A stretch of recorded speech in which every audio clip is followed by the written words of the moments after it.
हरिओम. आज रविवार 8 फेब्रुवारी 2026. श्री गजानन महाराज प्रगट दिन, माघ कृष्ण सप्तमी. हरिओम. गोंदवलेकर महाराज आज आपल्याला सांगणार आहेत की नामस्मरणा परते दुसरे हित नाही. ऐकूया त्यांचे विचार आपण. एक गृहस्थ मला भेटले. ते म्हणाले, मला देव पाहावा असा वाटतो.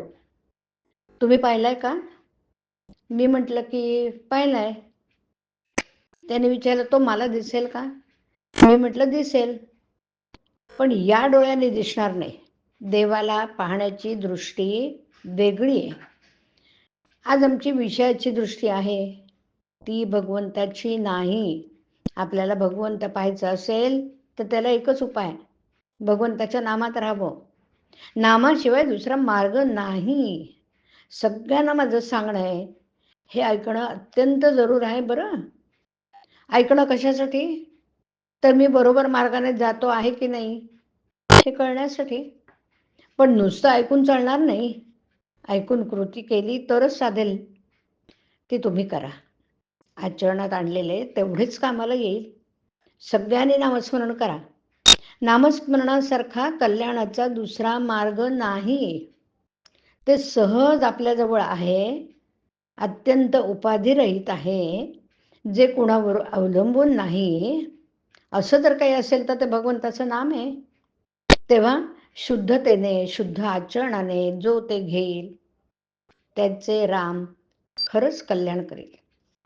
आपल्या गुरूंनी जे सांगितलं ते सत्य मानावं. या मार्गाने 100 पावलं गेलास तर खजिना सापडेल असं गुरूंनी सांगितलं. तर दुसऱ्या मार्गाने 200 पावलावर जरी गेला तर त्याचा काय उपयोग? मला सगुण साक्षात्कार व्हावा असे म्हणतो, पण प्रत्यक्ष बोलणारा, चालणारा सद्गुरू पाहून समाधान होत नाही. तर परमात्म्याचं दर्शन करून घेऊन काय उपयोग? आंबा हवा असेल तर कोळ पेरल्याशिवाय कुठून येणार? सद्गुरूंनी जे सांगितलंय या प्रते माझे काही हित आहेत हे मनातच येऊ नये. आपण खरोखरी सर्वस्वी त्याचं व्हावं. नामस्मरणापुरतं दुसरं हित नाही. माझ्या नामाने घरात आजारी पडलेला मनुष्य बरा व्हावा म्हणणे म्हणजे त्या नामाचा विषयाकडे उपयोग नाही का केला? बरं, झाल्यावर ज्याप्रमाणे आम्ही बाटलीतलं औषध टाकून देतो त्याप्रमाणे गरज संपली की आम्ही देवाला विसरतो. अमुक एक घडावं असं जिथे वाटतं तिथे साधनात कमतरता आली. एका सद्गुरु वचनावर विश्वास ठेवला म्हणजे सुखदुःखाच्या गोष्टींचा मनावर परिणाम होत नाही. मोठा अधिकारी झाला तरी पोराबाळांबरोबर खेळताना ज्याप्रमाणे तो त्यांच्यासारखा होतो ना, अगदी त्याप्रमाणे व्यवहारात वागावं. आपण निर्लोभतेने वागावं.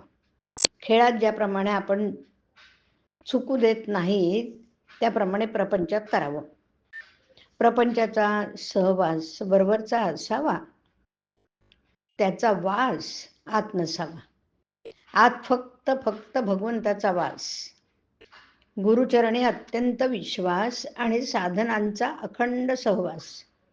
येथे प्रपंचाचा सुटला फास, हाच परमार्थाचा मार्ग आहे खास. हरिओम. हरिओम तत्सत. हरिओम.